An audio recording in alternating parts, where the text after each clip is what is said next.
মৰমৰ ছাত্ৰ ছাত্ৰীসকল, তোমালোকে ইয়াত কেইটামান বস্তু দেখিছা। তোমালোকে ভালদৰে চোৱা। ইয়াত এটা বাকচ দেখিছা, এটা কিউব দেখিছা, মেচ দেখিছা, বল দেখিছা, গ্লাছ দেখিছা, এটা টেমা দেখিছা। এইবোৰ হ'ল ত্ৰিমাত্ৰিক আকৃতি বস্তু। ত্ৰিমাত্ৰিক আমি জানো যে দ্বিমাত্ৰিক আৰু ত্ৰিমাত্ৰিক থাকে। দ্বিমাত্ৰিক কোনবিলাক? যিবিলাক অকল দৈৰ্ঘ্য প্ৰস্থ, যিবিলাকে আমি ধৰা এইটো এটা আঁকিলোঁ, এইটো এটা আঁকিলোঁ, এইটো হ'ল দ্বিমাত্ৰিক আৰু এইবোৰ হ'ল ত্ৰিমাত্ৰিক। এইদৰে আমি যদি এটা আয়ত আঁকো, এইবিলাক হ'ল দ্বিমাত্ৰিক। ধৰা এটা ত্ৰিভুজ আঁকিলোঁ, এইবিলাক হ'ল দ্বিমাত্ৰিক। একেবাৰে উজু কথাটো হ'ল দ্বিমাত্ৰিক বস্তুবিলাক আমি চুব নোৱাৰোঁ, কিন্তু ত্ৰিমাত্ৰিক বস্তুবিলাক আমি চুব পাৰোঁ, ধৰিব পাৰোঁ, চুই চাব পাৰোঁ। এইবিলাক হ'ল ত্ৰিমাত্ৰিক বস্তু। মৰমৰ ছাত্ৰ ছাত্ৰীসকল, এইটো হ'ল দ্বিতীয় শ্ৰেণীৰ অকণিৰ গণিত পাঠ্যপুথিৰ পাঠ নং 2 ত্ৰিমাত্ৰিক আকৃতি।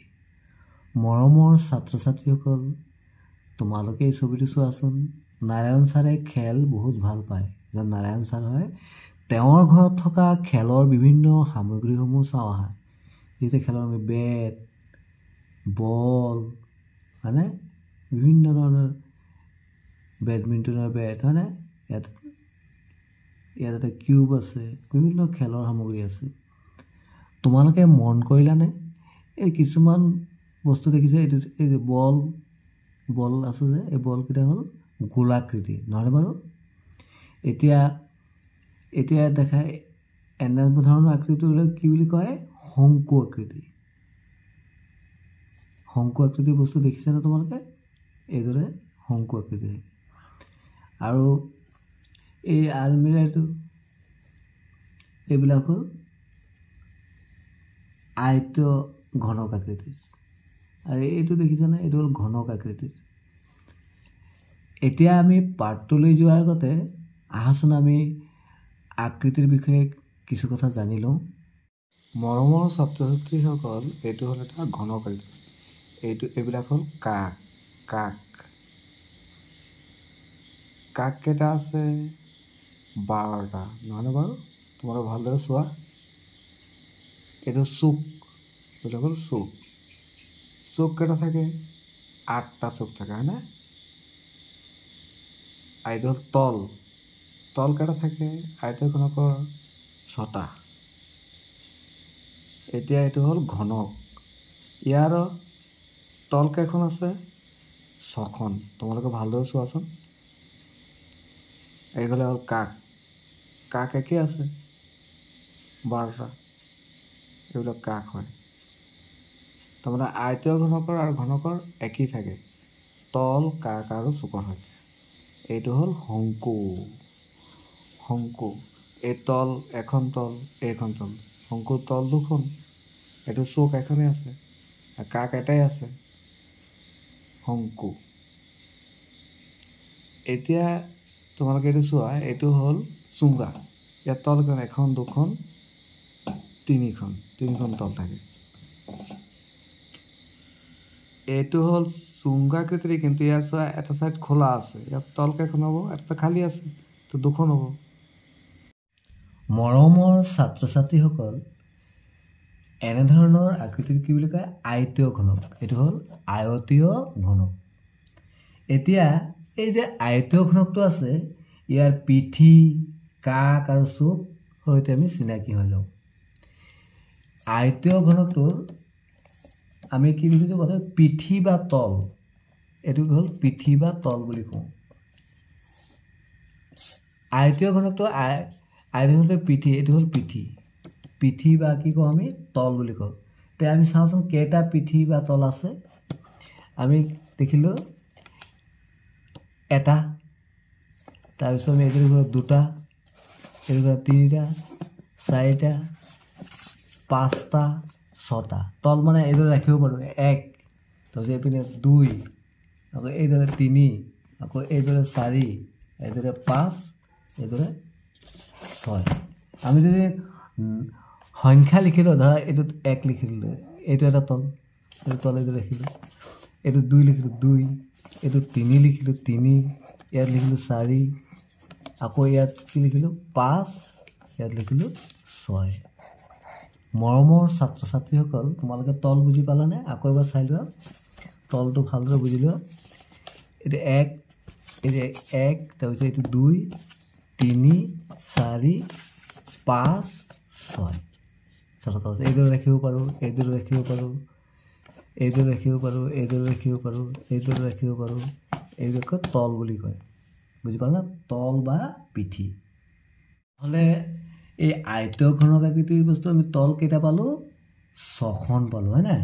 আয়তঘনকৰ পিঠি বা তল 6খন এতিয়া আমি কাক চাই লওঁ কাক কোনবিলাক এইটো হ'ল কাক এইটো কাক এটা দুটা তিনিটা চাৰিটা এইপিনে চাৰিটা আছে আকৌ এইপিনেও চাৰিটা আছে 4 1 2 3 4 4 4 8 হ'ল তাৰপিছত 9 10 11 12 তাৰমানে আমি কি পালোঁ কাক কেইটা পালোঁ 12টা আকৌ এবাৰ দেখাই দিছোঁ 12টা কেইটা পালোঁ এই যে এইটো কয় কাক 1 তাৰপিছত এইটো এটা 2 এইটো এটা 3 এইটো এটা 4 4 হ'ল এইপিনে আকৌ এইপিনেও 4 হ'ব 4 8 12 এতিয়া বুজিবৰ কাৰণে আকৌ এই মেছটো চাই লোৱা মেছটো এইটো হ'ল আয়তঘনক হয় নাই আয়তঘনক ইয়াৰ চাই লোৱা কেইটা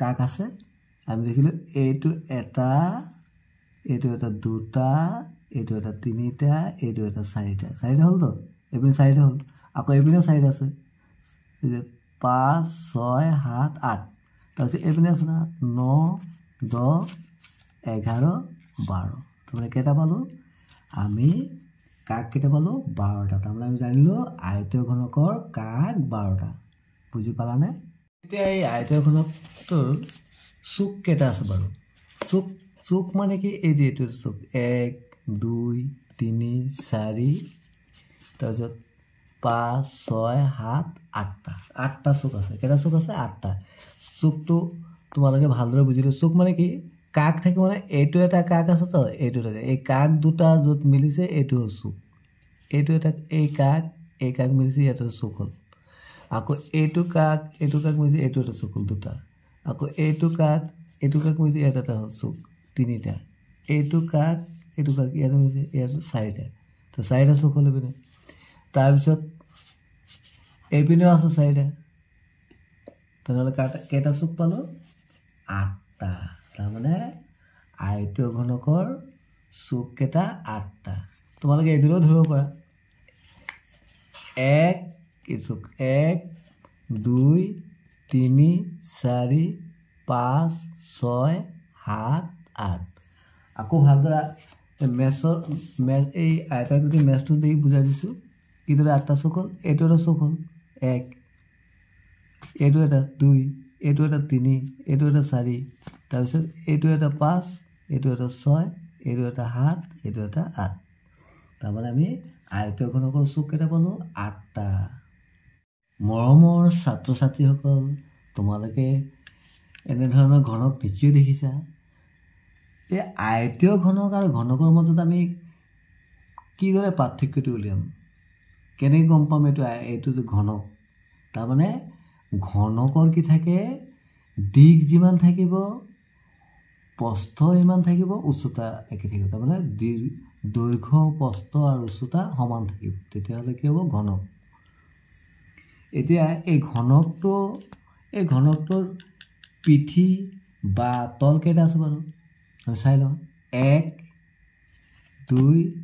3 4 5 6 তাৰমানে দেখিলোঁ ঘনকৰ পিঠি বা তল 6খন বুজি পালানে আৰু কাক কেইটা আছে কাক কেইটা চাই লওঁ আমি ইয়াত 1 2 3 4 হ'ল আৰু এইপিনে 4 আছে 4 8 9 10 11 12 তাৰমানে কাক কেইটা 12টা ঘনকৰ কাক 12টা চুক কেইটা আছে তেনে চুক নিচে 8টা হ'ব যে 1 2 3 4 5 6 7 8 চুক কেইটা আছে 8টা তাৰমানে আমি কি বুজি পালো আয়তীয় ঘনক আৰু ঘনকৰ পিঠি ছখনি থাকে কাক 12টা আৰু চুক 8টা থাকে মৰমৰ ছাত্ৰ ছাত্ৰীসকল এই ভিডিঅ'টোত আমি আয়তীয় ঘনক আৰু ঘনকৰ তল কাক আৰু চুকৰ সংখ্যাৰ বিষয়ে জানিলো ইয়াৰ পৰৱৰ্তী ভিডিঅ'ত আমি শংকু গোলাকৃতি বস্তু আৰু চুঙ্গাৰ বিষয়ে শিকিম এতিয়া আমি পাঠটোলৈ আগবাঢ়িলো পেজ নং 14 ত্ৰিমাত্ৰিক আকৃতি ইয়াত আমি পাইছিলো যে বিভিন্ন আকৃতিৰ বস্তু এটো গোলাকৃতি এটো শংকু আকৃতি এইবিলাক হল চুঙ্গাকৃতি এটো হল আয়তীয় ঘনক এটো হল ঘনক হয়নে এতিয়া ইয়াত দিছে আমাৰ আকৃতিটো কি এটো কি আকৃতি বুলি কলো আমি পাইছিলো এটো হল ঘনক আকৃতি ঘনক কাৰণ ইয়াত দৈৰ্ঘ্য প্ৰস্থ আৰু উচ্চতা সমান থাকে এটোতো তোমালোকৰ সকলোৰ পৰিচিত লুডু গুটি হয়নে এটোৰ চাবা দৈৰ্ঘ্য প্ৰস্থ উচ্চতা একে থাকে এটো হল ঘনক এই ঘনক কেইটামান চাই লোৱা এতিয়া পেজ নং 15 ত আমি পাইছো নমস্কাৰ মই এটা লুডু গুটি মই ঘনক লুডু গুটি আমি তিনিও একে আকৃতিৰ এন ধৰণৰ এটো ঘনক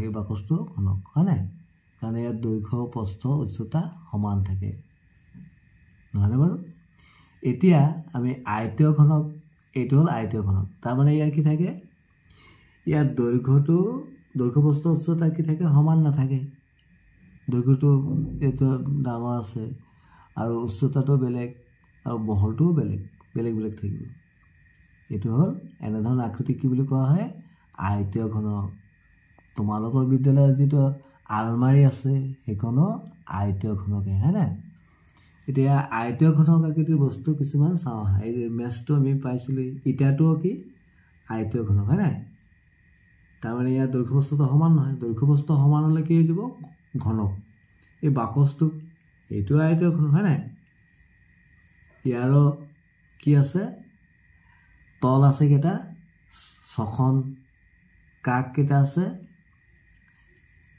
12 আৰু চুক কেটা আছে 8টা হয়নে ইয়াত দিছে আলোচনা কৰো আহা তোমালোকে আয়তীয় ঘনক আকৃতিৰ আৰু কি বস্তু দেখিছা আয়তীয় ঘনক আকৃতিৰ কেইটামান বস্তু ছবি আঁকা তোমালোকে কি আয়তীয় ঘনক আকৃতিৰ বস্তু দেখিছা তোমালোকে নামবোৰ ক'ব পাৰিবানে তো চেষ্টা কৰিবচোন ইয়াত দিছে যেনেকৈ মেছ ইটা বাকস এনে আলমাৰি হয়নে এইবিলাক হল আয়তীয় ঘনক আকৃতিৰ এটা আয়তীয় ঘনক আকৃতিৰ কেইটামান বস্তু আঁকিবাচোন তোমালোকে